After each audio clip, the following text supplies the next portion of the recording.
Olá, Bom, pessoal. não, Bom dia a todos e a todas. Sejam todos bem-vindos e bem-vindas.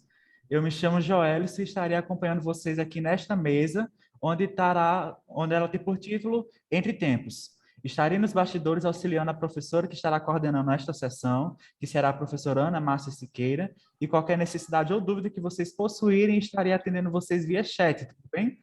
Informo também que neste momento a gravação já está acontecendo e se vocês me permitirem, eu sugiro que vocês ativem a câmera para que nós possamos manter um relacionamento melhor no decorrer das apresentações. Essa sessão ela terá duração de 2 horas e vocês terão 30 minutos para apresentar a pesquisa de vocês. O tempo restante será destinado para as discussões e agora eu gostaria de dar as boas-vindas para vocês, desejar uma excelente apresentação para todos e todas e agora eu passo a palavra para a professora Ana. Professora Ana, seja muito bem-vinda e uma excelente mediação. obrigada, Joelison.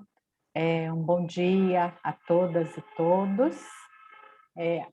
Começo agradecendo a Abraflip, né, a direção, pelo convite, pela oportunidade de moderar essa mesa.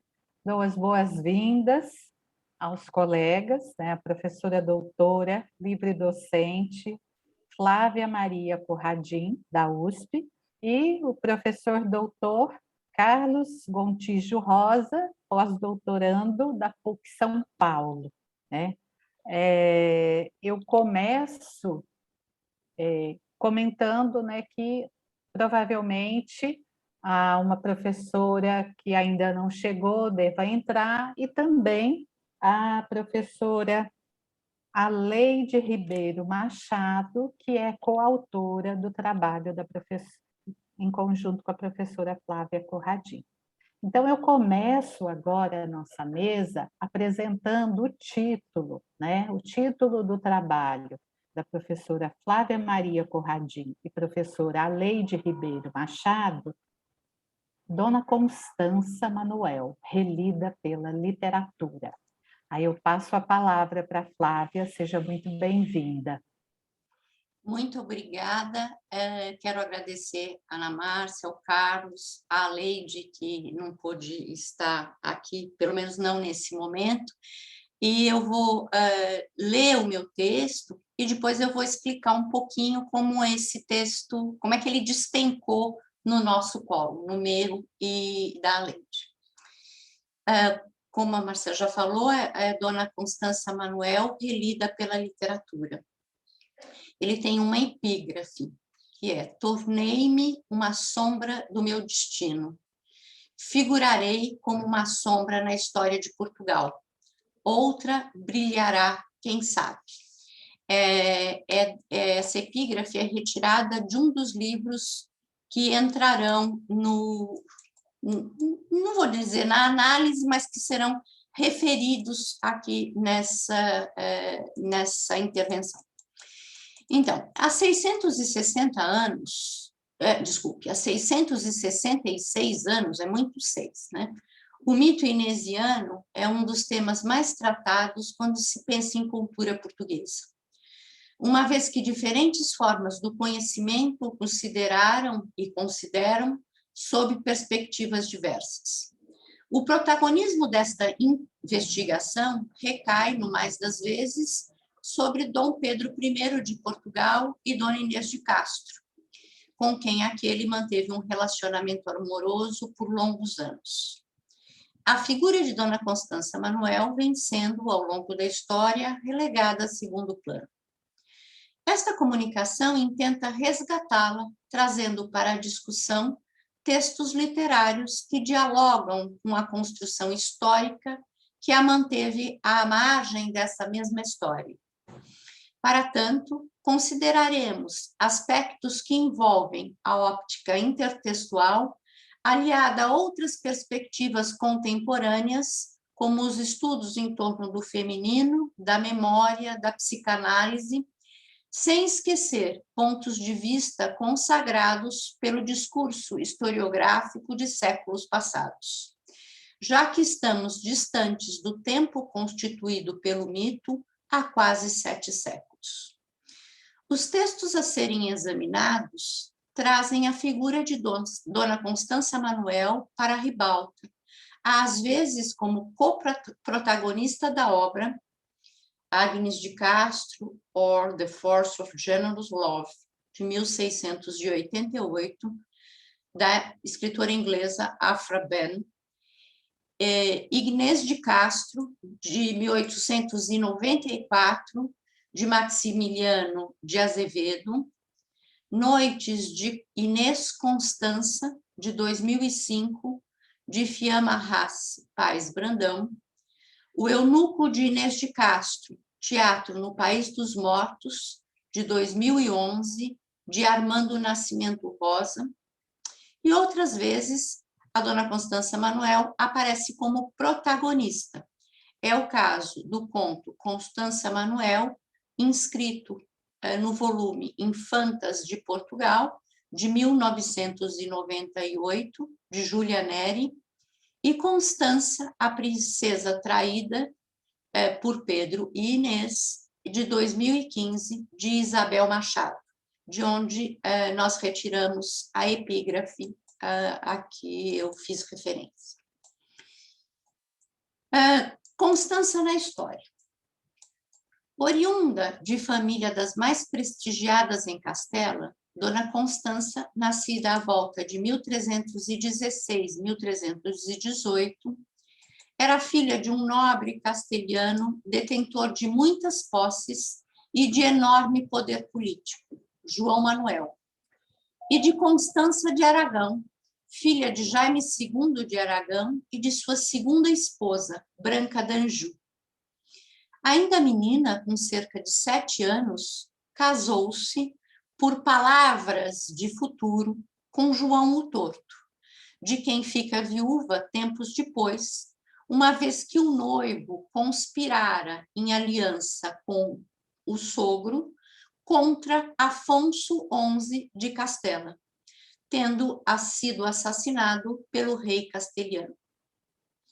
Foi acordado, então, o segundo contrato nupcial da ainda pequena Constança. Agora o noivo é o próprio Afonso XI.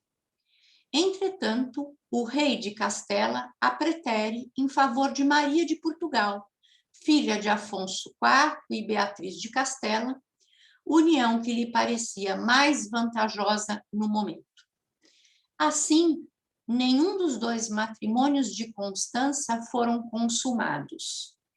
Embora a menina permaneça na posse do rei castelhano, que a mantém presa durante 8 anos em seus domínios. Em 1336, João Manuel e Afonso IV de Portugal contratam o matrimônio de Constança com o infante Dom Pedro, casamento este que teria sido apoiado por Afonso XI, que, no entanto, continua impedindo a partida de Constança para Portugal.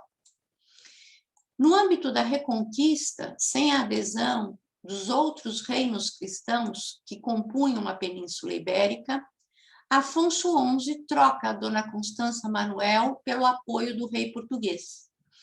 Assim, em 1340, a nubente é trasladada para Portugal, onde se realizou a cerimônia religiosa de seu casamento com o infante português, em 24 de agosto, na Sé de Lisboa, 24 de agosto desse ano, 1340.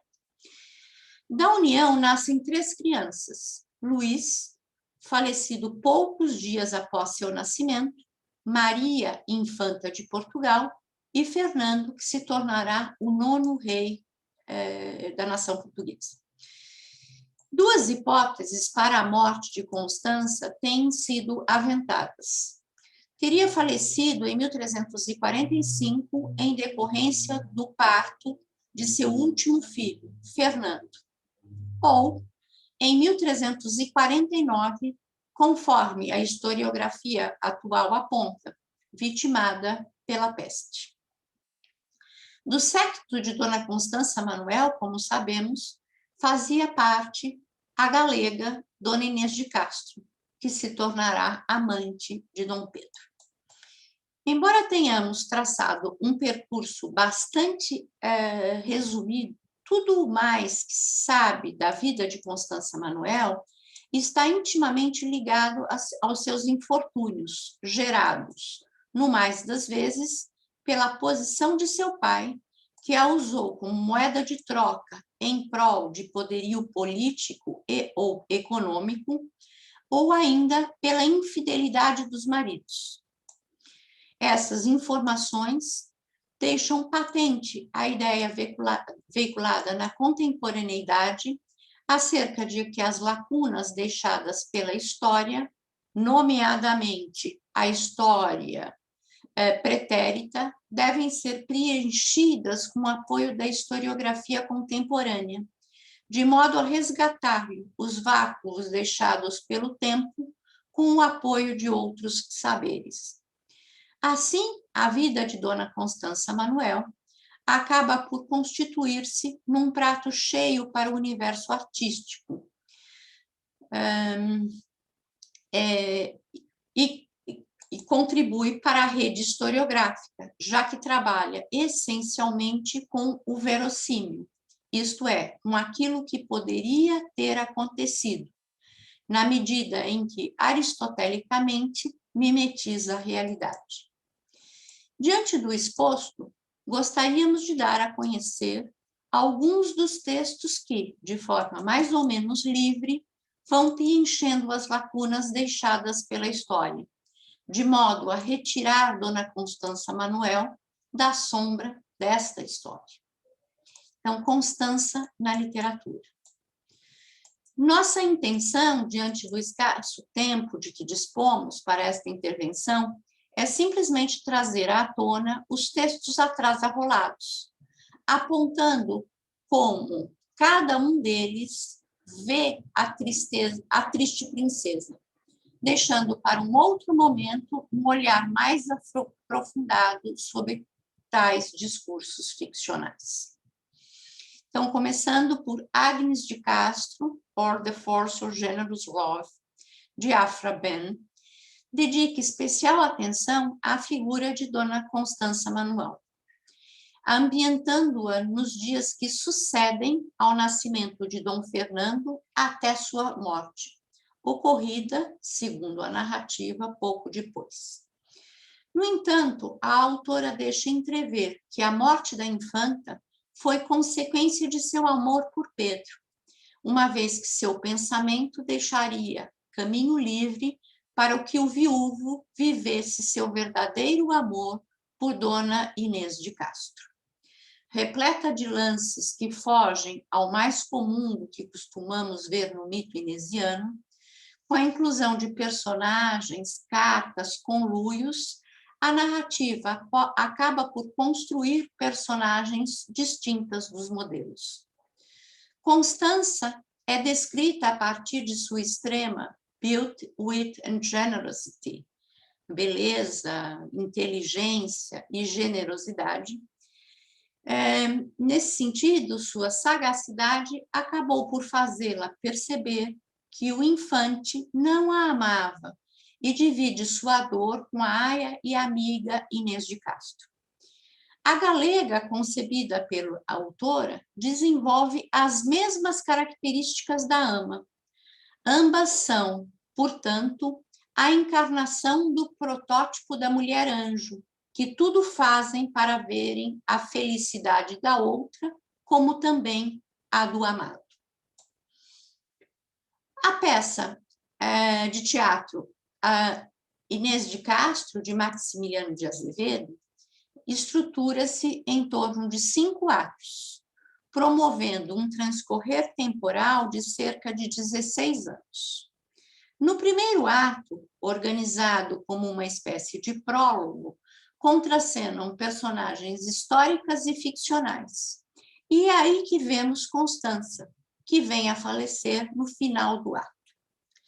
O diálogo travado entre a infanta e a aia, bem ao gosto do 800, dá-nos a conhecer 2 mártires românticas, que vão acabar morrendo pelo amor de um mesmo homem. Se no início da cena 11 do ato 1, Constança se mostra raivosa e ciumenta em relação à rival, paulatinamente este sentimento vai se diluindo e retorna à mulher anjo, boa, pura de alma e de coração, na medida em que reconhece que só Inês pode fazer a felicidade de Pedro. Estamos, pois, diante de uma visão nitidamente melodramática, onde uma situação originalmente ambientada no medievo é relida com as cores do romantismo, que defende a máxima de que o amor tudo redime.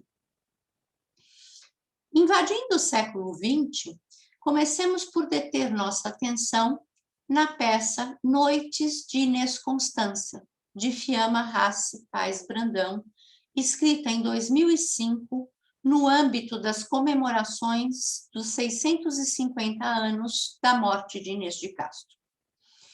Para aqui convergem diferentes perspectivas em torno do mito inesiano: a do pajem, a da aia, a de Pedro, a de Inês e principalmente a de Constança, que se entrecruzam e se confundem, assumindo pontos de vista distintos.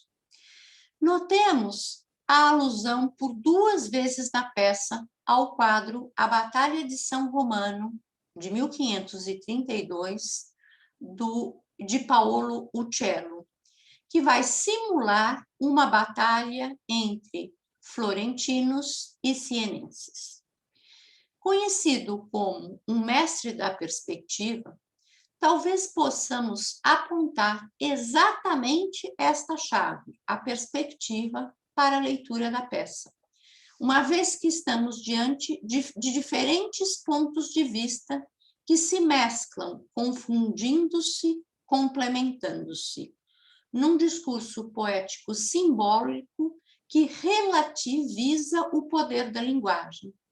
Assim, Noites de Inês Constança encara o triângulo amoroso mitológico, perspectivando-o para o contexto de finais do 900, na medida em que as personagens femininas representariam, ou simbolizariam, ou simulariam a opressão da mulher durante o salazarismo, cuja preocupação central recai sobre o cuidado com a casa, o marido e os filhos, enquanto o homem tudo pode. Embora não nos podemos esquecer de que o discurso de Pedro também pode ser lido como contraponto aos desmandos da ditadura salazarista. As noites de Inês Constança confundem e mesclam silêncio, solidão, o tempo próprio do amor, uma vez que a ficção ocupa o espaço da realidade, na qual a realização amorosa já se transformou em mito. Em O Eunuco de Inês de Castro, Teatro no País dos Mortos, Armando Nascimento Rosa propõe uma visão invertida do mito, que, embora também parta da paráfrase da história, parodia na medida em que rebaixa o elevado ao propor-se tratar não do triângulo Constança, Pedro e Inês, mas sim do triângulo Pedro, Inês, Afonso Madeira, aio do infante com quem este teria um caso, informação colhida em Fernão Lopes. No espaço do além-túmulo e por meio de um psicodrama, o autor vai encenar o impedimento da realização amorosa mítica na vida eterna, uma vez que o aio do infante vai ser o pivô da ação. Inês e Constança acabam por funcionarem como personagens secundárias, na medida em que ambas são preteridas por Pedro, que acaba castrando o aio por ciúme.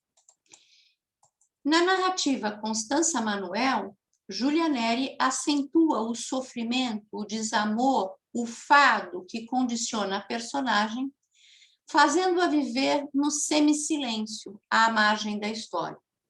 No entanto, quando Júlia Neri constrói sua Constança, desentranha-lhe o caminho, por dentro dos pensamentos, uma vez que o silêncio tinha o comprimento de seu medo e a largura de sua esperança.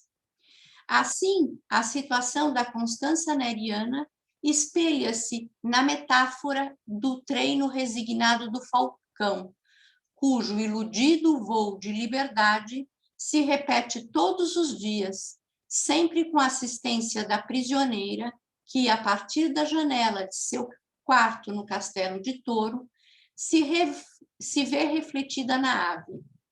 Adquirida a liberdade, a agora infanta de Portugal vive uma mistura de gozo extremo, revestida pela aparência tranquila e casta que esconde uma essência efervescente no deleite do amor carnal.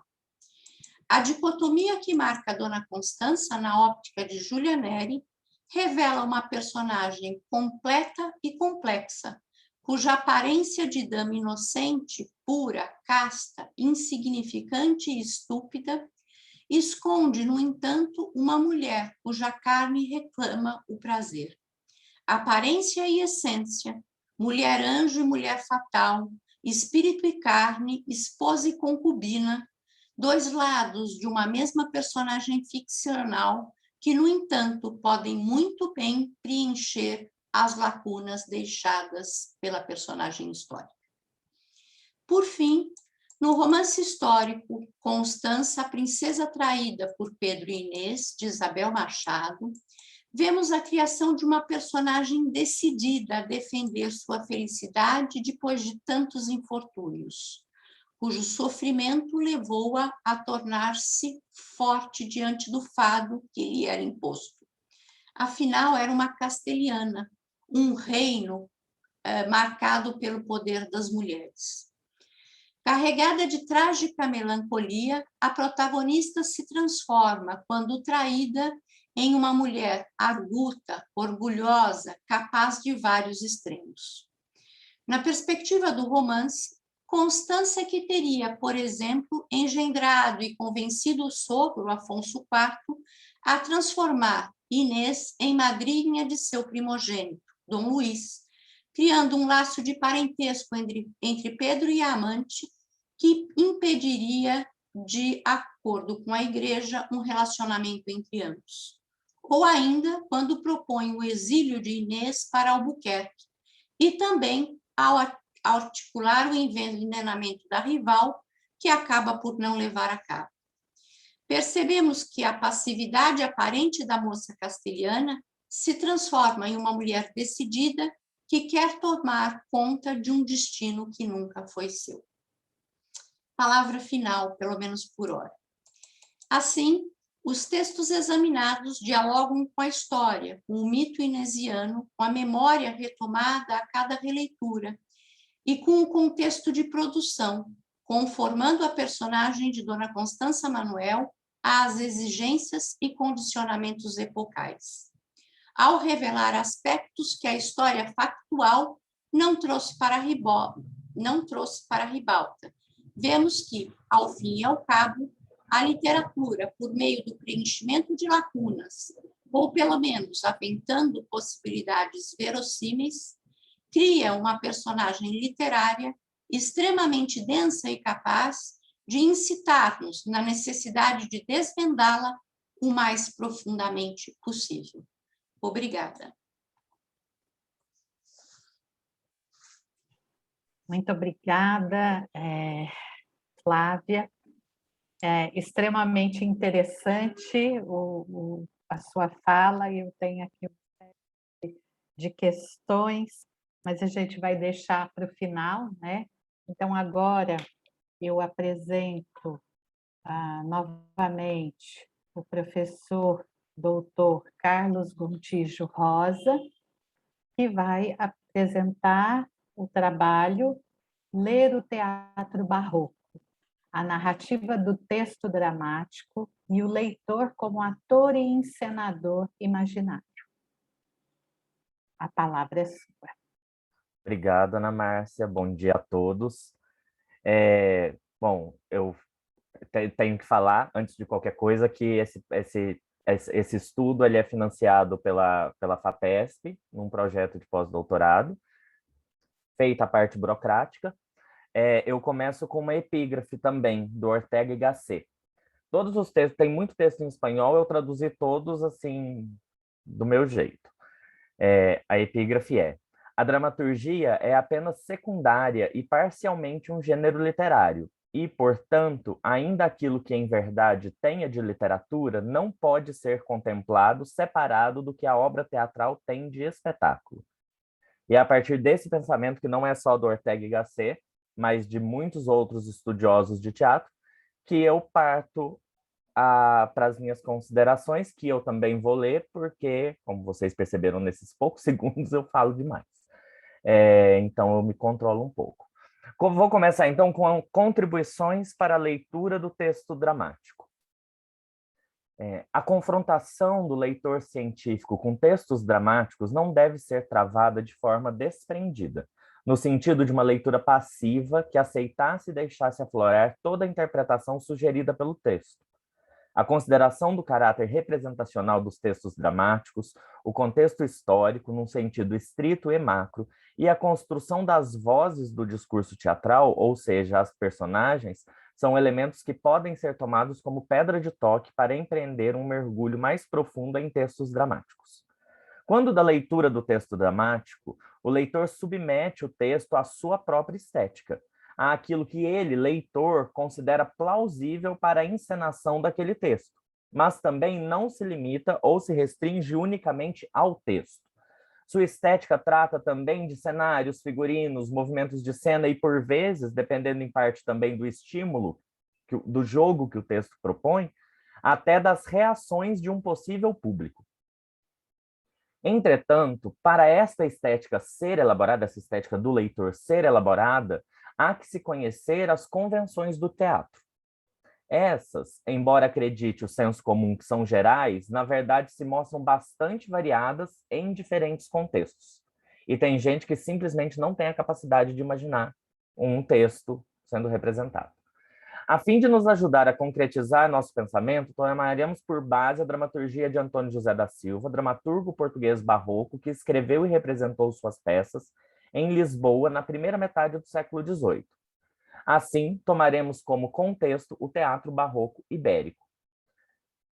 Retomando, portanto, a questão das convenções teatrais, Ruiz Ramón afirma, um estudioso espanhol, afirma que, e cito, o universo dramático é regido por um sistema de normas dentro do qual se estabelecem determinadas relações. O universo histórico no qual autor e público coexistem também era regido por um sistema de normas, dentro do qual funcionavam determinadas relações. Deve-se buscar a analogia entre as correlações de ambos os sistemas. E aí eu passo para pensar um pouco sobre essa narrativa que é construída no texto dramático. Bom, pertence ao campo da teoria e crítica literária desde o surgimento dos estudos da arte poética, com Aristóteles, a discussão acerca do texto dramático, à época, a tragédia e a comédia, e suas diferenças e similaridades em relação a seu análogo narrativo, a epopeia. Dessa comparação, Aristóteles diz que, e cito, dois trechos, a epopeia e a tragédia concordam somente em serem ambas imitação de homens superiores, em verso, mas difere a epopeia da tragédia pelo seu método único e a forma narrativa. Segundo trecho da citação, e pois a tragédia imitação de uma ação de caráter elevado, completa e de certa extensão em linguagem ornamentada e com várias espécies de ornamento distribuídas pelas partes. Imitação que efetua não por narrativa, mas mediante atores, e que, suscitando o terror e a piedade, tem por efeito a purificação das emoções. A tragédia é a imitação de uma ação e se executa mediante personagens que agem e que diversamente se apresentam. Fim da citação. Deste pequeno excerto extraído da poética, podemos estender nossa discussão por uma infinidade de temas. Catarse. Entretanto, dentro do escopo deste trabalho, manteremos nossa relação Nossa atenção voltada àquilo que define o texto dramático em contraste à narrativa. Aristóteles, portanto, atribui a principal diferença entre teatro e narrativa ao teor épico desta em relação ao caráter accional daquele. Por enquanto, ainda não saímos do campo do senso comum de que o teatro representa e a narrativa narra. Ou seja, enquanto esta relata os acontecimentos, aquela materializa-os perante o público, através do espetáculo.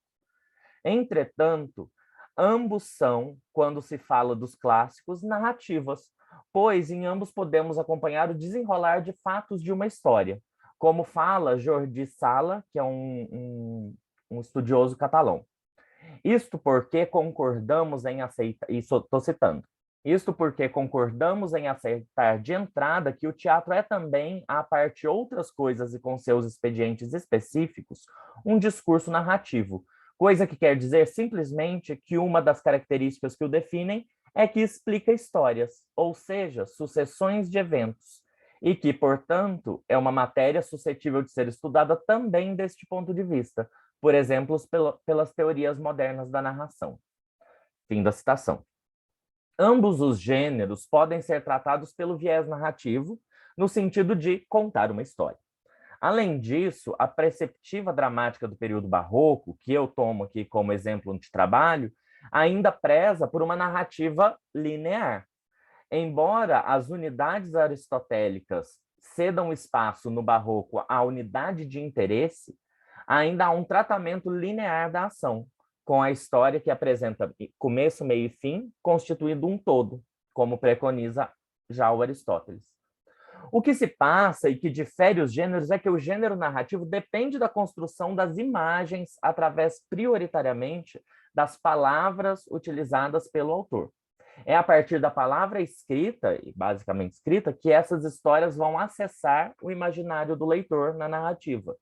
Por outro lado, se o texto dramático é uma obra de arte que toma como pressuposto a sua recepção a partir da fala dos atores em cena, é necessário que se ative outro registro imagético, diferente daquele evocado pela narrativa, outra forma de imaginar.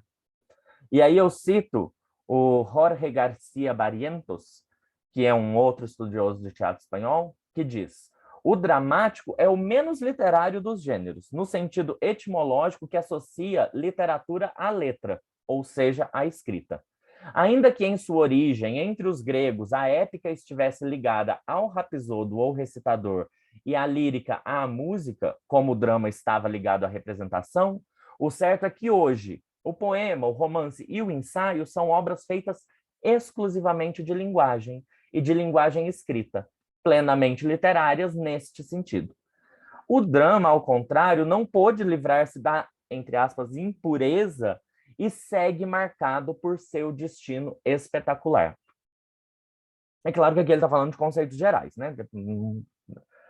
Esquivando-nos ao máximo de uma abordagem valorativa, interessa-nos a especificidade da leitura do texto dramático e os recursos de imaginação que o texto dramático mobiliza. Entretanto, não podemos deixar de estabelecer em alguns momentos comparações esquemáticas com um texto narrativo, que a partir de agora eu vou chamar de épico, pois a leitura e os recursos imaginativos ativados pelo gênero épico são muito mais familiares ao leitor brasileiro contemporâneo. Nós somos um povo de narrativa, né? Assim como se diz que os portugueses são, basicamente, a literatura portuguesa é basicamente lírica. Enfim, essas generalidades que não explicam, mas explicam. A ausência da figura do narrador é, de acordo com o Sala, e aí cito novamente, a convenção mais amplamente utilizada ao longo da história do teatro, uma convenção definidora do próprio fazer teatral. Fim da citação. Essa convenção confere ao texto dramático um imediatismo que não está presente nos demais gêneros. Já a questão dos atores representando os textos a partir de personagens, numa ação vertiginosa que vai do começo ao fim ininterruptamente, não tem pausa em peça normalmente, né? No teatro. Ou uma pausinha de 10 minutos. Sem que o espectador retorne à sua vida cotidiana entre as partes, como a gente faz com a narrativa, que a gente fecha o livro, vive um pouco e volta para o livro, Isso potencializa também o impacto do texto dramático na sua forma ideal de apresentação ao público, que é a cena. Então, agora pensando um pouco mais nesse como as convenções elas são localizadas temporalmente e espacialmente, a gente vai pensar um pouco mais nesse texto escrito para a cena, e especificamente, em alguns momentos, para a cena barroca. Assim, quando se lê um texto dramático, algumas concessões são requeridas pela convenção inerente à sua escrita. Para tanto, aquele Ruiz Ramon fala acerca da vida é sonho, do Caldeirão de la Barca. Cito: não a voz de um príncipe, nem sequer de um indivíduo com nome, só a voz de um homem, Como tal, a capta o espectador, que, sem texto escrito, desconhecia nomes. A cortina abre, a coisa acontece. E porque os desconhecia, a ação que via representar-se na cena, quase às escuras, tinha já, desde seu início, um sentido distinto do que o crítico leitor põe por sua conta, em virtude de seu conhecimento antiteatral dos nomes próprios. E eu estou falando aí da primeira cena da peça A Vida é Sonho. Ele está falando. Aí eu continuo. Mesmo as rubricas ou a indicação das personagens devem ser ponderadas quando se lê um texto dramático. Pois, como o próprio estudioso espanhol alerta no trecho que eu citei, um leitor já passou pela lista de personagens em que consta na Vida é Sonho, Segismundo, príncipe. E ele ainda vê escrito nas primeiras páginas da peça, na fala que ele está se referindo. Dentro, Segismundo, que você já sabe que é o príncipe, porque você já passou pela lista. E aí, Segismundo, 2 pontos, ou seja, dizendo que é ele quem diz, ai, mísero de mim, e ai, infelice, que é uma fala que está no verso 78 da Vida é Sonho. É a primeira fala do Segismundo, que a gente não sabe se a gente estiver assistindo a peça que é o Segismundo. Entretanto, esse texto dramático, o do Calderon, foi escrito para ser, e qualquer um, na verdade, foi escrito para ser levado à cena. E em cena, quando essa voz irrompe, não se sabe ainda quem é o enunciador. Só vê um lamento lá no fundo, né? Despertando o interesse do público. Quem é que está fazendo esse lamento? Algo semelhante se passa na edição, por exemplo, indo para o Antônio José, das Variedades de Proteu, do Antônio José da Silva, esse dramaturgo português do século XVIII. No argumento do texto português, que é um resuminho da peça que é publicado antes da peça, desde a sua primeira publicação, 10 anos depois da sua representação, já está antecipada toda a história de uma personagem que se chama Cirene. Entretanto, pensando em termos de representação, essa história ela vai sendo contada aos poucos, ela vai aos poucos sendo apresentada para o espectador, também no sentido de promover esse interesse da audiência do Teatro do Bairro Alto, que era onde essa peça era representada. Cito novamente o Ruiz Ramon. Substituir a ordem dramática da ação por uma suposta ordem lógica é o primeiro passo que pode ser fatal na alteração do texto, cujo sentido corre por um caminho próprio. Na peça teatral, diferentemente da multiplicação, a ordem dos fatores sim altera o produto. Fim da citação. Eu adoro essa intertextualidade com a matemática, é tão básica e é tão intertextual. Ainda pensando que o texto dramático é escrito com a finalidade muito clara de representação, e se a gente pensar no Barroco, ele é publicado apenas depois de um reconhecido sucesso em cena, numa leitura empenhada, como o C.S. Lewis fala, é necessária a atenção para esses aspectos que eu já falei. Enquanto obra de arte limite, e aí é o Ingarden que chama o texto dramático de uma obra limítrofe, esburacada, o texto dramático possibilita sua leitura meramente textual. Claro, ninguém vai morrer se você ler o texto dramático. Mas requer uma ampliação desse limite para o campo cênico, para um pleno entendimento.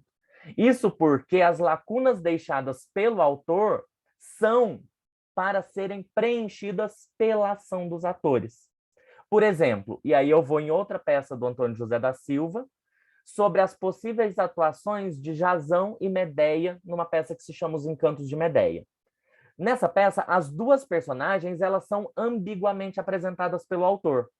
A interpretação, grosseiramente resumida, é de que Medeia é uma apaixonada, enganada por um Jasão, traidor e inescrupuloso, para alcançar os seus objetivos. Mas essa interpretação não anula uma leitura que se possa fazer em cena de uma Medeia, que é uma megera, e um Jasão, que é um herói. Então, as duas relações são possíveis. Essas possibilidades, elas são concretizadas pelas ações dos atores e, na ausência desses, pela imaginação do leitor.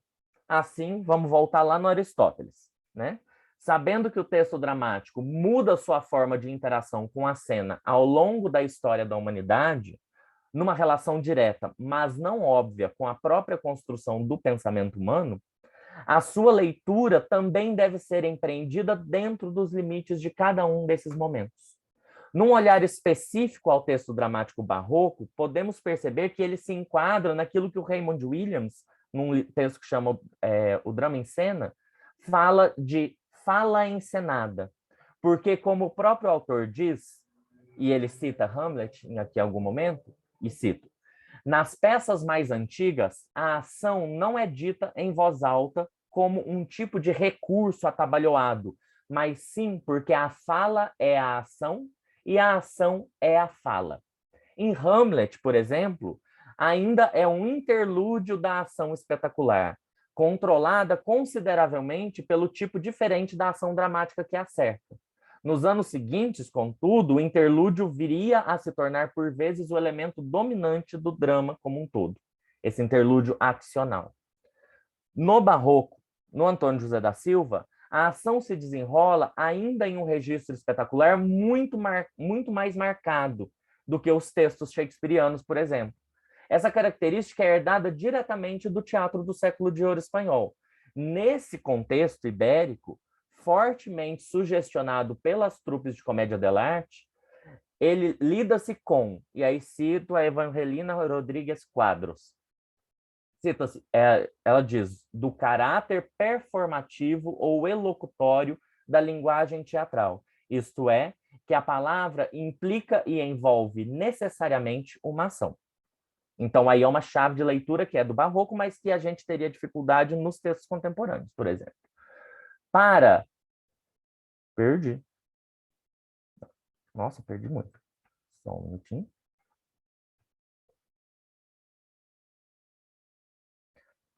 Retomando, portanto, as questões das convenções teatrais, que têm seu tempo, seu momento, o Ruiz Ramon afirma, em outro texto, porque ele é muito bom, ele escreve muito texto bom, afirma que não, perdi mesmo, bem perdido.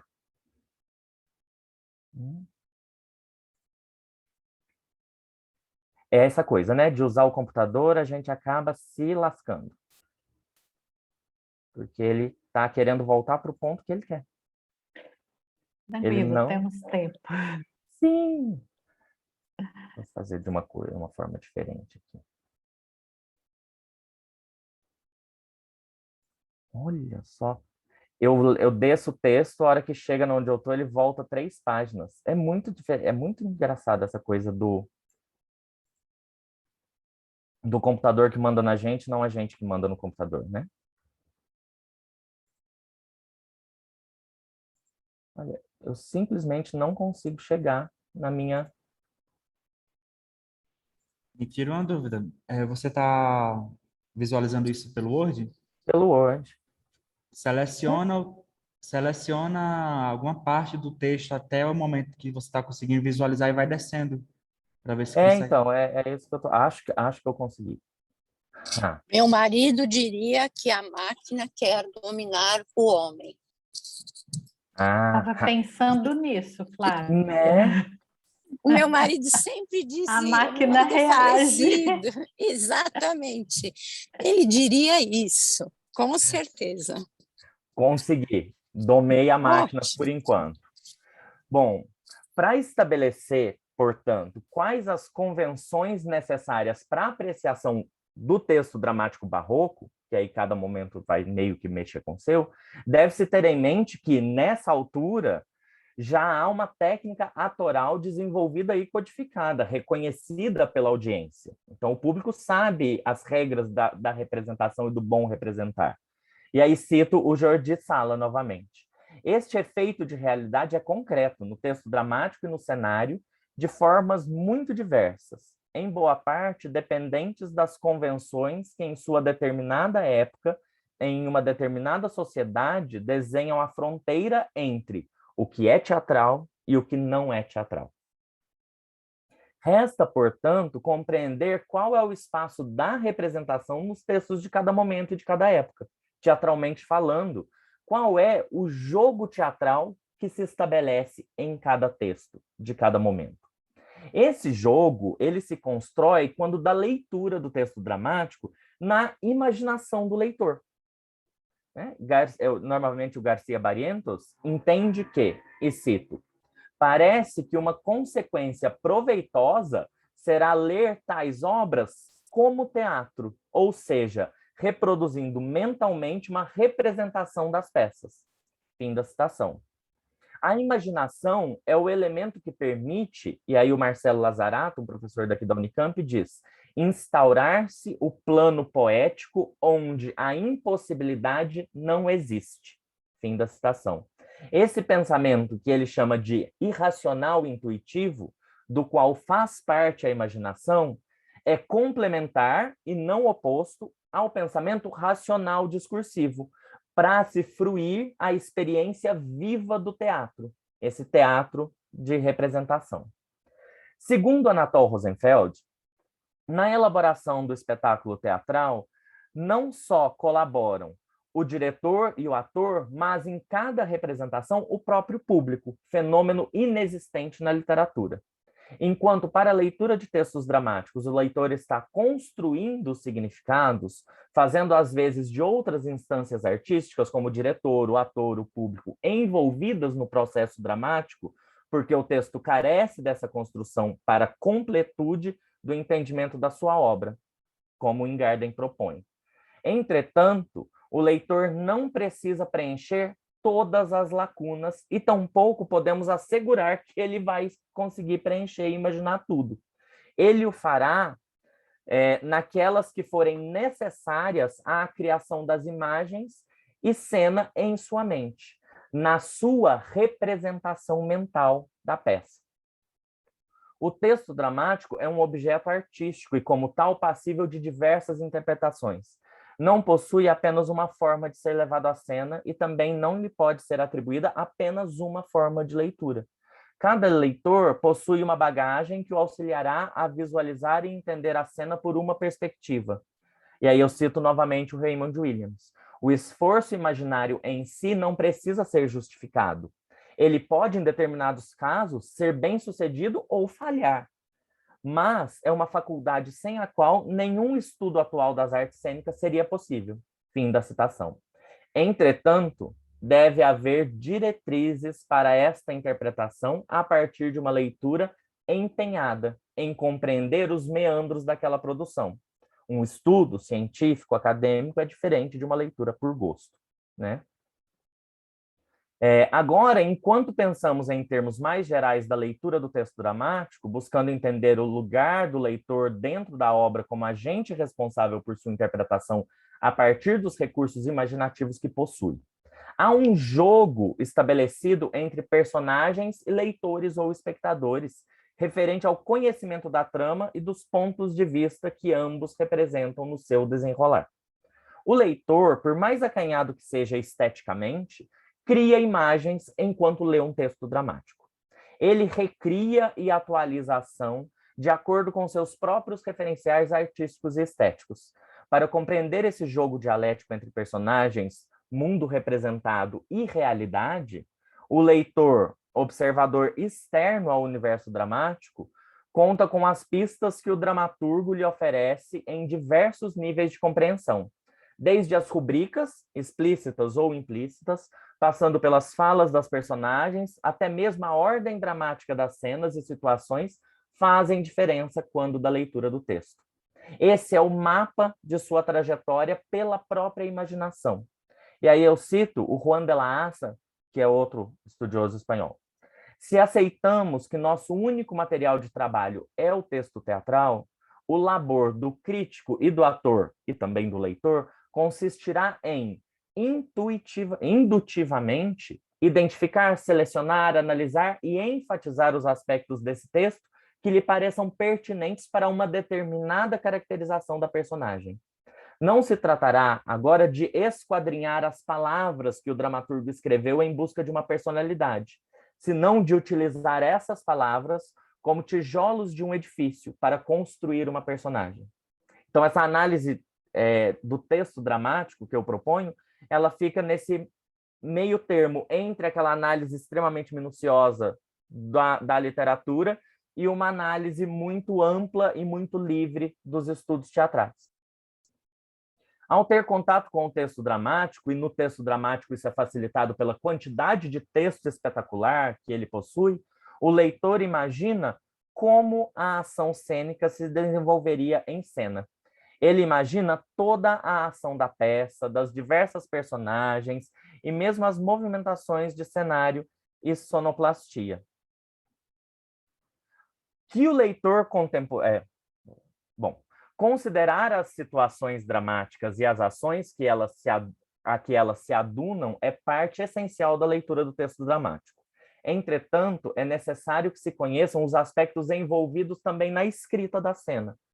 Há um leitor que empreende uma leitura, eu repito isso todas as vezes. Há um leitor que empreende uma leitura desprendida, uma leitura por gosto. Vou ler uma peça de teatro hoje, né? É possível interpretar a obra como ele quiser. Ninguém morre por ele interpretar uma obra da forma como ele quiser, né? Ao contrário de um médico interpretar uma radiografia como ele quiser. Ao leitor crítico, já isso não é tão possível. A consciência da obra, para esse leitor crítico, deve ir além do seu gosto pessoal e equilibrar as metamorfoses que o teatro sofreu e que permeiam o seu pensamento e o momento em que aquilo foi escrito e representado. Estabelecer leituras múltiplas, sem deixar que a nossa interpretação incorra em anacronismos, é ponto essencial para um contato efetivo com o texto dramático na academia.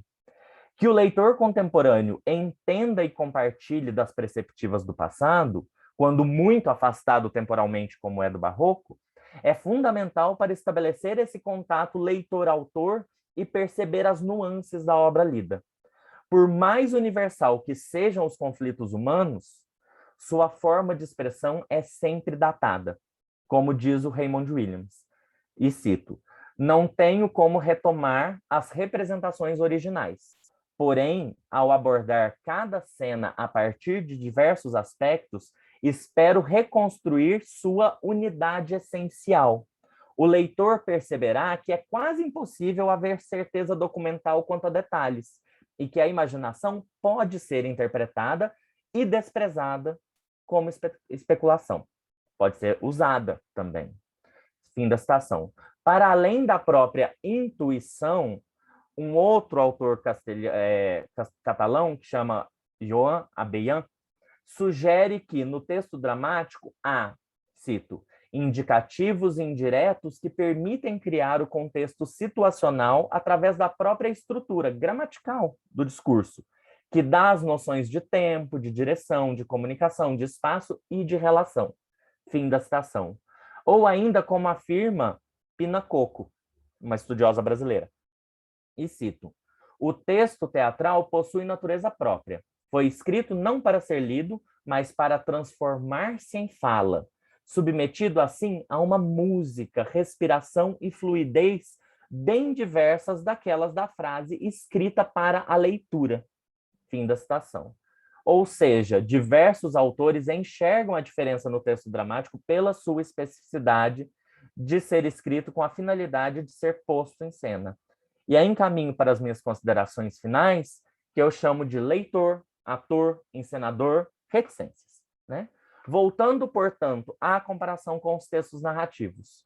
Para tanto, diz Oliva, que é um outro autor catalão, eu achei esse livro catalão maravilhoso, que precisava ser traduzido, porque é muito difícil ler catalão, que chama 10 lições para a leitura do texto dramático. Bom, esse Oliva, quando trata da fala daquela fala inicial do Antônio no Mercador de Veneza, do Shakespeare, ele fala que é aquela que ele está lamentando, que ele está triste, porque a vida é triste, e depois some esse tema, né? Ele nunca mais fala disso. Então, o Oliva diz: podemos dizer, para não deixar a comparação com a novela, que se a frase inicia uma novela, o novelista não poderia deixá-la suspensa, tal como faz o dramaturgo. Teria que resolvê-la em um momento ou outro, o novelista. O teatro, contudo, permite deixar as resoluções dos espaços vazios aos atores e ao diretor. E essa é uma característica do texto. Não se trata somente de preencher os vãos do texto com o gesto, como tão bem explica Brecht. Mais a mais, se trata que o texto possibilite uma infinidade de perguntas que se deve responder antes de começarem os ensaios da representação, para serem respondidas em cena. Fim da citação. E o para serem respondidas em cena já era eu. E, ao ler um texto dramático, essas indagações são respondidas pela leitura empenhada do leitor. Como ainda afirma Carlos? Isa Koppelman, Faltam 2 minutos. falta 1 minuto. Uhum. Como ainda afirma Isa Koppelman, professora também na Unicamp, e ela diz: considerada como elemento distinto da cena, enquanto elaboração da palavra e da língua, a textualidade dramática, suporte da relação que se estabelece entre o autor e o seu leitor, pertence a uma ordem de discurso artístico no qual a situação cênica reverbera nas flutuações da mente. Isso é um estudioso de teatro falando sobre o texto dramático, né? Diferente do Ruiz Ramon, que é um estudioso de literatura falando do texto dramático. A leitura de um texto dramático é aquilo que resulta do texto, palavras escritas, e da individualidade daquele que lê, a interpretação do texto, a partir do conhecimento de um contexto mínimo das condições de escrita e de representação do momento histórico daquele texto. Como um texto esburacado, o texto dramático requer do leitor um posicionamento mais contundente quando da sua leitura, para preencher essas lacunas, que na encenação são, grande parte, preenchidas pela ação cênica. O leitor, então, se faz ator e encenador na leitura. Ele submete o texto dramático à sua própria estética, àquilo que ele, leitor, considera plausível para a encenação daquele texto, mas também não se limita ou se restringe unicamente ao texto. Sua estética abarca cenários, figurinos, movimentos de cena e, por vezes, dependendo em parte também do estímulo do texto, até as reações de um possível público. Fim da minha fala. Muito obrigado pela paciência.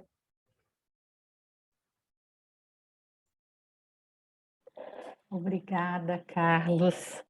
É empolgante, né? E o tempo todo que você estava aqui falando, principalmente nos momentos finais, eu fiquei pensando, e quando a gente nunca viu a apresentação da peça e só lê o texto, o que se perde? Né? Principalmente quem não está muito habituado à linguagem cênica, ao espetáculo, né? São muitas lacunas. Pois bem, eu já comecei até o diálogo antes mesmo de perguntar, né, sobre as perguntas. Deixa eu abrir o chat aqui.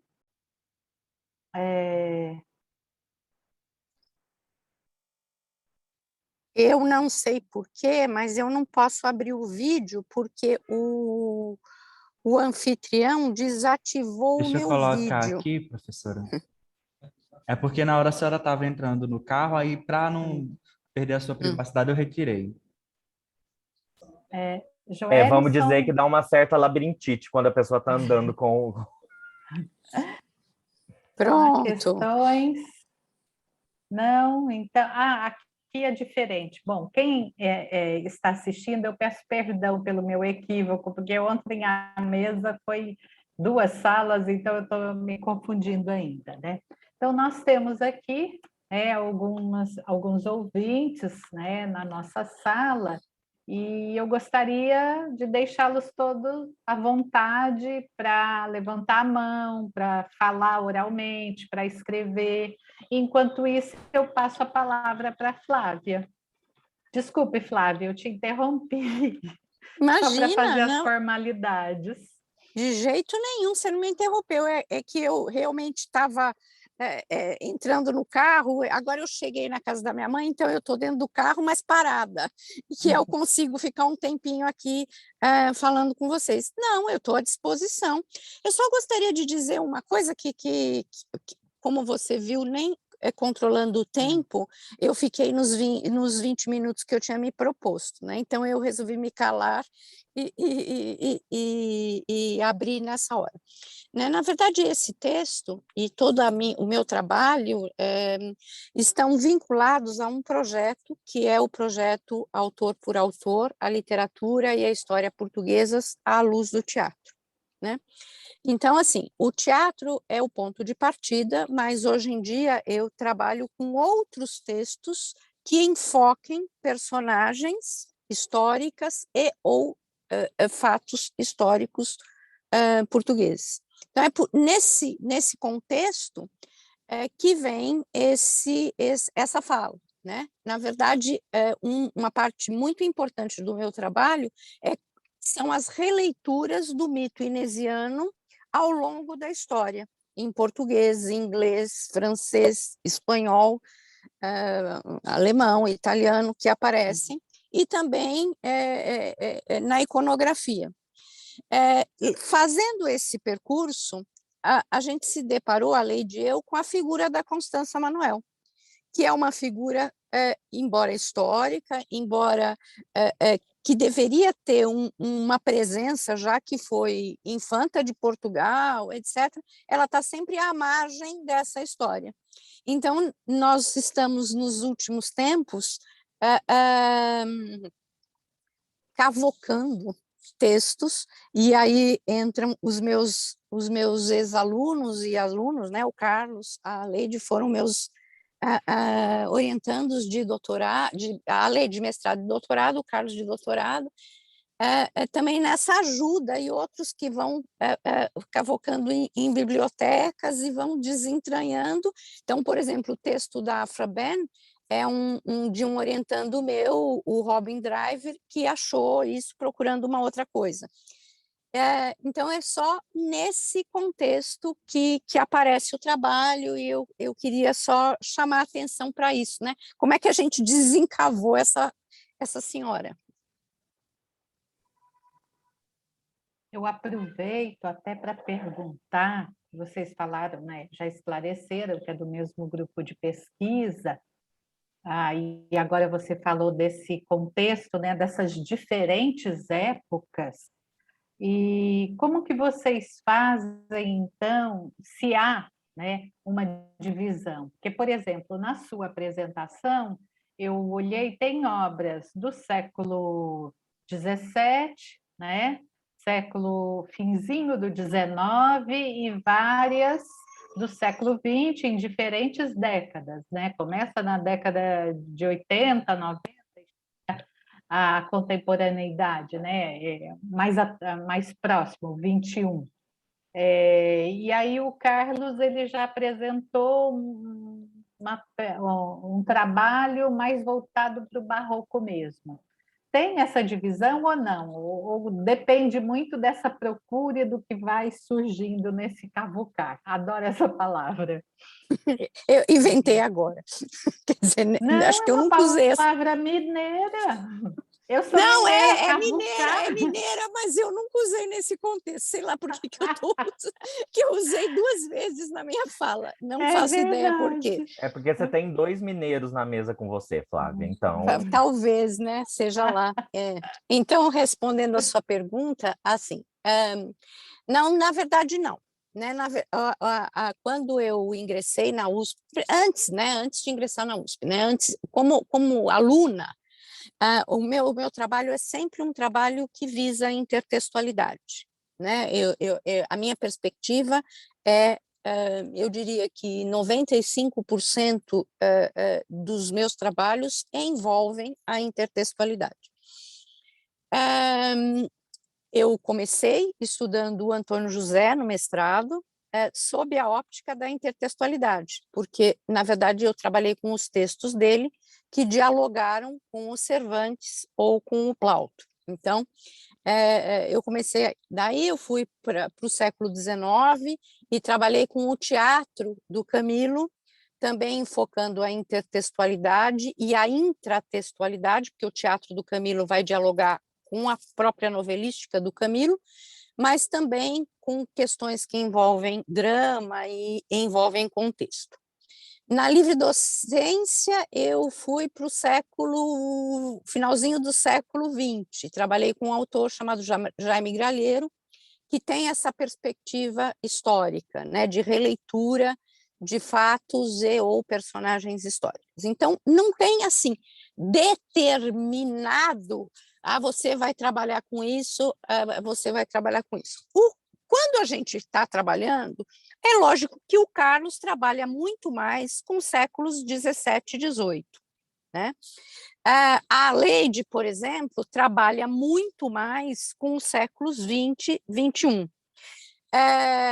Mas não tem isso, porque a gente meio que dialoga com tudo, dá palpite em tudo, um entra no texto do outro, e trazendo esse aflorar que vem de outros olhares, né? Um desses olhares é essa perspectiva que o Carlos tem e que eu estou tentando, né, trazer para mim, para o meu espaço, que é ver o teatro enquanto teatro, né?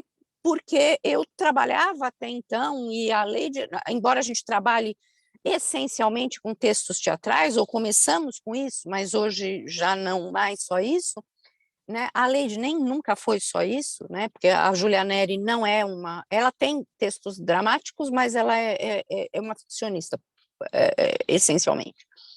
A gente trabalhava com o texto como texto, exatamente como ler, sei lá, ler Camilo, né?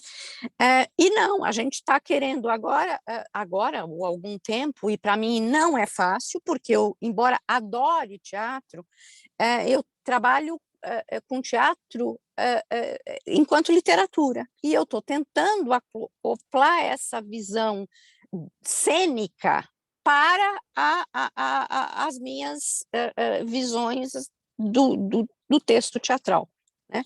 Mas, respondendo a sua pergunta, assim, tem e não tem. Quer dizer, se tem alguma coisa, no século XX, chama a Leide aí para dar palpite. Se é mais para trás, no século XIX, a Flávia fica mais, porque o Carlos não trabalha com o século XIX, tem, assim, uma birra homérica, né? Então, eu preciso meio que desencavar, então, século XIX a Flávia fica. Mais para trás, no 16, por interferência de um colega, o Márcio Muniz, da Bahia, eu tenho me metido no século XVI, mas, assim, também não é muito a minha praia, mas a gente vai fazendo e vai, né? Na verdade, a fala inicial do Carlos é o que norteia o nosso trabalho. Essa ideia de que não existe teatro em Portugal, ou que o teatro português é muito deficiente frente à lírica e frente à ficção, a gente quer mudar essa visão, né? Há coisas muito ruins. Eu pus na semana passada, na aula de pós, um texto tratando do mito inesiano, chamado A Morta, do Henrique Lopes de Mendonça, que é uma coisa horrorosa. Quer dizer, ele foge de tudo quanto é estrutura de teatro, de narrativa, de tudo.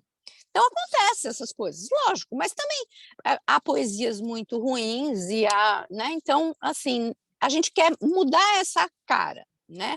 Hoje em dia, quem trabalha mesmo com teatro no Brasil português é o Márcio, o Carlos, eu, e pouca gente tem se dedicado a isso. E a gente quer trazer essa visão. A gente tem esse grupo, que tem um grupo de estudos teatrais Gambiarra, que é credenciado no CNPq, e é gambiarra no sentido português, de pôr luzes na cena, né? Tem esse intuito. Acho que eu falei muito, né? Desculpe. Não, eu concordo com você, e em seguida eu vou ler o que a Cibele escreveu aqui. Eu A Cibele concordo, também foi nossa aluna. pois é. E nós de literatura, eu estou falando aqui, professores de literatura, né? A gente tem essa tendência a ver o texto só como texto, e não esse Isso. conjunto. E depois, então, Carlos, depois eu leio o que a Cibele escreveu, eu vou passar a palavra para você, porque você até diferenciou. Como eu vi que a sua formação também é em teatro, né, é uma diferença, porque você falou, esse é um teórico do teatro, um teórico da literatura. Então, a Cibele escreveu o seguinte, né? Cumprimentando a todos, um bom dia, um prazer rever os professores Flávia e Carlos e conhecer os demais.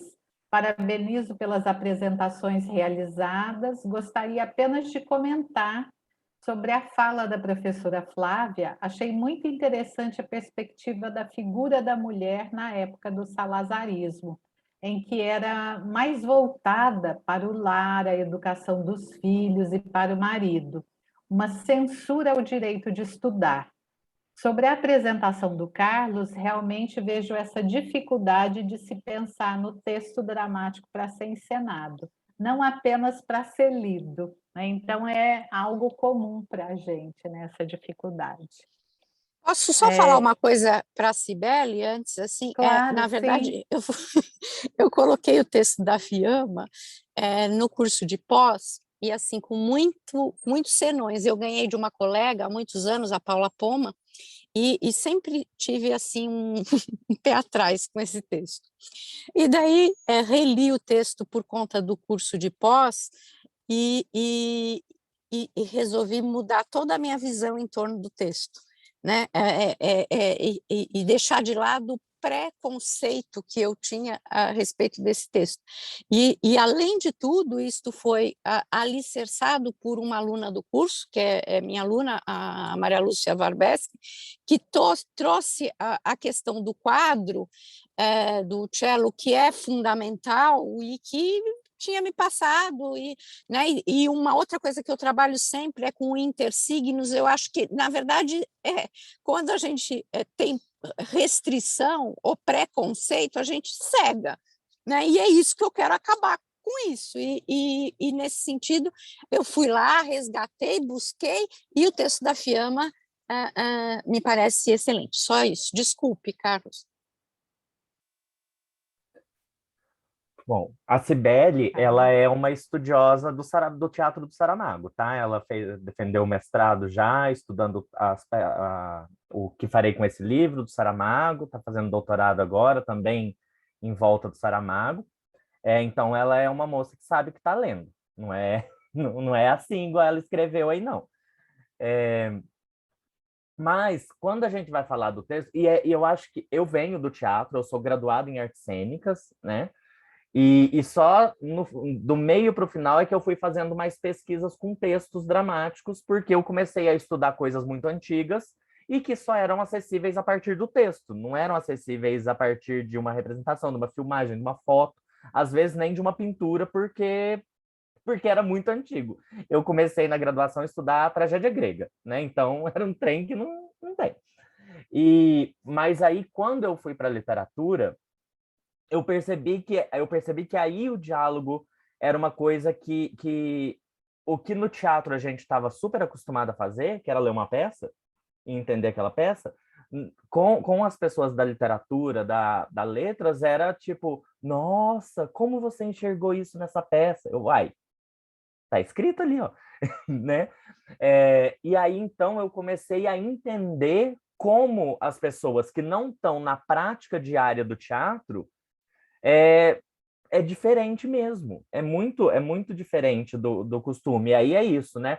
Portugal sendo um país eminentemente lírico, Brasil sendo um país eminentemente narrativo, dentro das suas prioridades de leitura, são outras formas de imaginação que são acionadas nesses leitores, né? E aí, como ler o teatro? Então, acho que uma parte do meu trabalho é justamente encontrando essas dicas, esses onde está no texto mecanismos, formas, palavras, coisas que vão me ajudar a imaginar aquilo. A coisa mais óbvia é a rubrica, né, que está entre parênteses alguma coisa que o personagem faz, que é meio que uma narrativa, mas também existem outras formas que vão colorindo cada vez mais esse texto. Agora, Ana Márcia, uma coisa que você falou a hora que eu acabei a minha comunicação é uma coisa que eu tenho duas respostas antagônicas para o que você falou. Nossa, a gente perde muita coisa se a gente não lê, né? Sabendo. E a minha resposta primeira é, sim, a gente perde muita coisa, porque o texto ele tem todos esses meandros que a gente precisa ter uma imaginação específica para descobrir. Mas, ao mesmo tempo, eu penso que não. Sabe por quê? Porque quando eu entrei para a área de letras, como eu não venho da letras, eu tive uma dificuldade muito grande em aprender a ler poesia. Eu aprendi a ler poesia com os professores lá da USP, já no doutorado, com a Anne, com o Caio, que eu assisti disciplina com eles, com a Flávia e com o Francisco também, professor já falecido do programa. E aí, eu olhava assim, nossa, eles leem muito isso é brilhante, olha só, né? Só que aí, quando eu ia ler os textos, os poemas, eu não conseguia chegar em tudo aquilo. Mas aonde eu chegava, era legal. Então, assim, quando você lê, por mais que você, talvez assim, você não consiga enxergar todo o colorido de um texto, mas se aquele texto te mobiliza a imaginar coisas, a pensar, mesmo que não seja todo aquele pensamento que alguém que estuda teatro vai ter, sim, é válido, e sim, é uma leitura boa, e se ela é prazerosa, então, que é um dos objetivos do teatro, né? É fantástico. Mas aí a gente vai, enquanto estudiosos, para os novos pesquisadores, para os pesquisadores que vão, mesmo depois de mais velhos, se aproximando do teatro, encontrando esses mecanismos de conseguir abrilhantar mais aquele texto, trazer para o texto, para a leitura de hoje, o colorido que aquele texto teve no seu momento, na sua representação, mesmo que esse texto seja um texto escrito em 2010. Né? O último texto que eu analisei foi uma peça do Rui Pina Coelho, que ele escreveu em 2012. Então, assim, muito recente. Eu fiquei bem perdidinho na peça. Mas é isso. Eu queria falar uma coisinha ligada a isso que o Carlos falou, e que é muito interessante. É lógico que a gente, com isso, não está querendo mudar a especificidade de um povo, ou as características de um povo, né? Quer dizer, o português é lírico, é melancólico, ele tem toda uma característica que vem lá da fundação do reino, e que a gente não vai mudar, não é isso, né? Mas olha como isso, de alguma forma, conversa. Se vocês ouviram a fala do Carlos, o número de citações ou de teóricos do teatro da Espanha, e eu estou usando a Espanha num sentido amplo. Por quê? Porque a Espanha é um país eminentemente dramático, desde sempre, né? Onde floresceu o teatro do siglo de ouro? Exatamente na Espanha. E foi exatamente no período em que Portugal está sob o domínio espanhol que o teatro português foi mais deficiente. Então, tudo isso vai entrelaçando. E, por um outro lado, quer dizer, essas coisas, essas delimitações de gênero, né, já estão bastante ultrapassadas, né? Quer dizer, vamos ler o texto pelo texto, independente do rótulo que ele tem ali na periodologia da literatura. Então, é sempre um resgate do texto pelo texto, dentro do seu contexto de produção, dentro das perspectivas que o regem, lógico, mas o texto acima de qualquer coisa. Desculpe interromper, e eu acho que eu vou ter que agora deixá-los. Tudo bem? Joia. Tudo bem, muito obrigada, Flávia. Né? Eu acho que foi uma contribuição muito bacana a sua fala. Que bom que deu certo depois do texto você dialogar mais com a gente. E obrigada. Muito obrigada, Ana Márcia, Carlos, Cibele, e ao Joelson e a todo mundo que está aí assistindo. Um beijo para Parabéns vocês. pelo trabalho. Um beijo. Boa sorte. Obrigada. E aí, complementando isso que a Flávia falou, de fato, quando a gente chega lá no século XVIII, XVII, as coisas eram bem separadinhas mesmo. Mas quando a gente vai vindo para o século XX, segunda metade do século XX, a loucura do século XXI, aí, de fato, esses gêneros eles estão todos entremeados. E aí, se a gente pega, por exemplo, um autor que é bem conhecido nosso brasileiro, que é a Hilda Hilst, né? A poesia dela é lírica, lindo. Mas, quando você pega os contos dela para ler, eles parecem peças teatrais narradas. E quando você pensa as peças teatrais delas, elas parecem contos divididos entre as personagens falando. Então cada texto vai requerer de nós chaves de leitura diferentes. E essas chaves de leitura do dramático, elas são um pouco mais difíceis de acessar porque a gente não tem o hábito, né?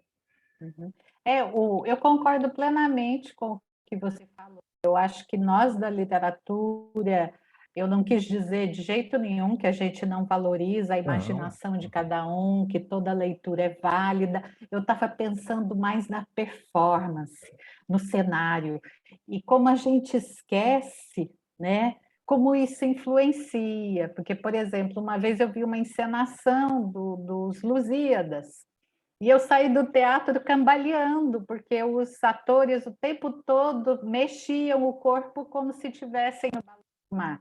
E aquilo contamina. Várias pessoas saíram, né? Então, a questão da performance, do cenário, não quer dizer que a gente leia menos, mas é que são leituras distintas, a gente esquece que eu acho que é um trabalho que o ator, o teatro leva, que é a consciência corporal, entonação de voz, né? E a gente se prende à linguagem, mas a linguagem ela não é só verbal, ela é também, o cenário é uma outra linguagem, né? O corpo, o gesto é uma outra linguagem. Então, é nesse sentido que eu falei que a gente tem essa falta de ler o gesto, de ler o cenário, de ler o figurino, tudo isso é muito importante no teatro. Pois é, e é essencial justamente para trazer, porque é isso que diferencia esse texto. Quando um autor ele escreve uma peça de teatro, ao invés de escrever uma narrativa, é porque ele quer considerar esses elementos, né?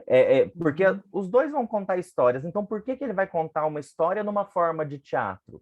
Porque existe ali um outro jogo de imaginação, um outro jogo de recepção que ele pretende valorizar naquele texto, né? Que é diferente do jogo narrativo, do jogo do texto narrativo. E eles não são melhores, piores, eles são diferentes. Eles acessam a gente de maneira diferente também, né? E a forma como ele... A mesma coisa, mas aí também toda a forma do texto acaba modificando a gente. Pensa, por exemplo, quando os romances eram publicados em folhetins, né? Um capítulo por semana. Como é que isso não mobilizava aqueles leitores até fisicamente, né? Como que era o corpo daquele leitor lendo aquele texto depois de uma semana que ficou suspenso. O que vai acontecer com o Simão e a Mariana, né? No Amor de Perdição, que foi o mais enlouquecido deles. Mas, então, existe o autor ele tem objetivos, e esses objetivos também são refletidos na forma como ele quer levar o seu texto para o seu leitor. E aí o leitor tem que entrar no jogo. E aí o jogo é qualquer que seja o jogo, né? O jogo de uma poesia que é escrita em soneto é diferente do jogo de uma poesia que é escrita numa métrica toda desritimada para ser cantada por um rapper, né? Então são poesias diferentes que vão acessar esse leitor e esse receptor de maneiras diferentes. E eu acho que que aí eu olho especificamente para do texto dramático, que é onde eu acho que eu posso dar alguma contribuição para essa leitura ficar mais brilhante, mais interessante, né? Porque é gostoso ler coisa que te deixa animado. Mas eu também procuro muito esses autores que vão falando sobre essas formas de ler textos, não importa quais eles sejam, porque todos eles vão propor para o interlocutor alguma forma. que eu acho que é algo essencial para nós professores, né? Convencer nosso leitor que a leitura deles é válida, que tem que ser diversa, que não tem que ser uma só. É por isso Bom, que eu quis trazer esse texto para essa conferência dos professores de literatura portuguesa, porque eu acho que é aí que eu trabalho com criança também, né? Com adolescente. Então, convencer um adolescente de 14 anos a ler uma peça e entender aquilo, você tem que estar muito no mood de... pois é, nós que trabalhamos com formação de professor para o ensino básico, é muito importante a gente ligar a pesquisa que está num patamar específico de um interesse de pesquisa, mas trazer essa pesquisa para o outro interesse, que é o do ensino, para uma outra linguagem, para um outro modo. Eu achei isso muito bacana, parabéns mesmo.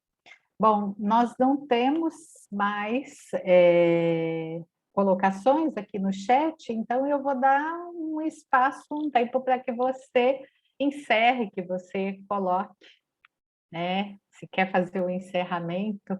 Foi um prazer muito grande ouvir a sua apresentação, conhecê-lo.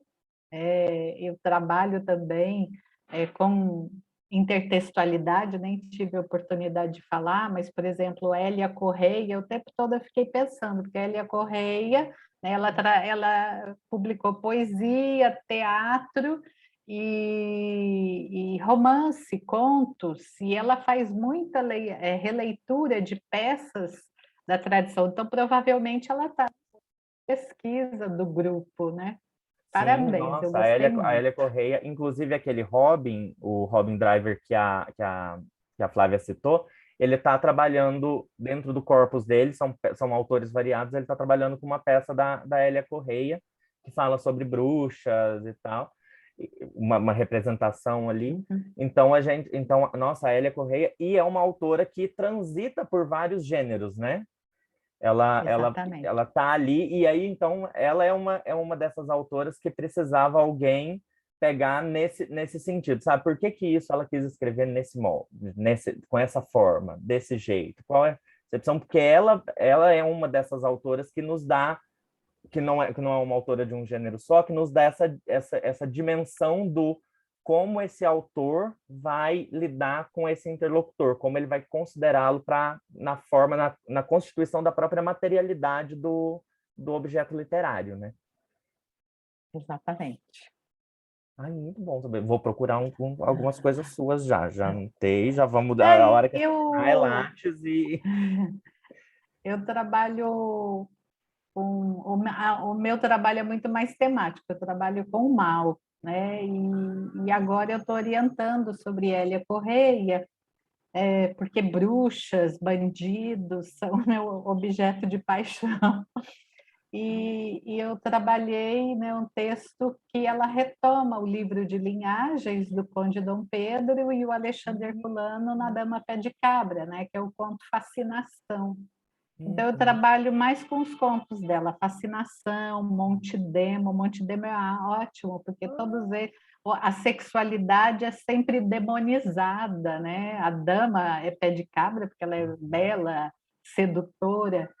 E aí eu fui abrindo o escopo. Eu saí da medievalidade, eu trabalhei com medievalidade e hoje eu estou na contemporânea porque ela volta à medievalidade. É o modo de fazer o aluno de graduação ler textos medievais e mais antigos. É a intertextualidade, é minha praia também. Foi muito bacana. Eu sempre, desde a graduação que eu fui lá, eu sempre, essa coisa que o seu é o mal que permeia, o meu é a mitologia grega. A mitologia Que grega. bacana. Então, o Antônio José, ele escreve peças mitológicas. Eu vou sempre. Aí eu trabalhei com um texto da Patrícia Portela, que é uma autora da minha idade, né? Eu acho que ela é mais nova que eu, inclusive, uns 2 anos. Que ela trabalha um livro maravilhoso que chama Odília ou As Musas Confusas do Cérebro de Patrícia Portela. Que aí ela vai retomar lá a ideia de você vai fazer contemporaneidade, como que funcionaria a musa hoje. E aí e é uma musa confusa. Então, eu gosto sempre de transitar, não fico só na mitologia, mas a mitologia é sempre uma coisa que, quando eu vou, é uma coisa que seduz também. esse mal, a mitologia, as cantigas de escárnio, né? Que são maravilhosas, os alunos adoram. Pois é. É. Mas é isso, Então, tem que conseguir também, tipo, como quando a gente vai para as coisas muito antigas, não existe uma forma de ler aquilo, né? Existem indicações de caminhos para você chegar. E eu acho que o que eu busco prioritariamente é um caminho. Por mais que eu seja um pesquisador de literatura portuguesa e tal, eu acho que aquela veia professoral, ela é muito é forte em mim, porque fundamental. ao final não é eu fazendo uma leitura super especial, maravilhosa de uma peça ou de um texto qualquer. É eu quero que a maior parte das pessoas possível consiga ler bem e prazerosamente e numa maneira joia os textos com os quais eu trabalho. Eu acho que se eu conseguir isso, se eu conseguir que o Antônio José seja lido e as peças do século XVIII, que nem todas são boas, mas lidas com uma justeza, de forma justa, dando a elas aquilo que elas merecem, eu acho que é esse o lugar que eu pretendo chegar enquanto pesquisador. Muito bacana, Carlos. Parabéns, então. E eu acho que a gente vai encerrando, né? Tem ainda algumas pessoas aqui, então eu ainda pergunto mais uma vez se alguém quer colocar no chat alguma outra questão.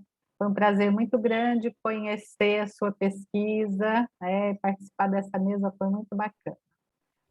Até mais, então. A gente vai se vendo pelas pesquisas, afinal, literatura portuguesa não somos tantos assim, não é?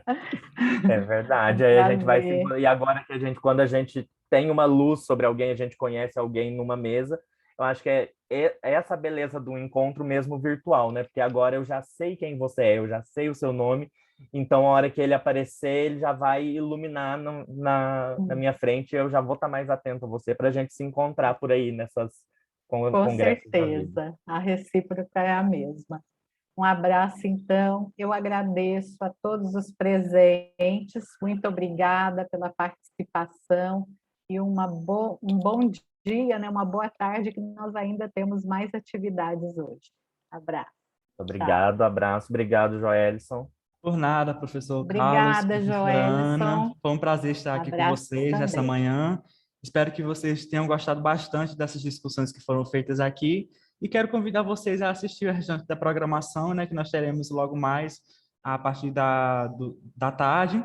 E que vocês fiquem ligadinhos, né, às novidades que podem surgir com relação à próxima edição e tudo mais. Muito obrigado mais uma vez. Fiquem bem, se cuidem e até uma próxima vez. Tchau, tchau. Até. Tchau, Tchau, tchau. tchau.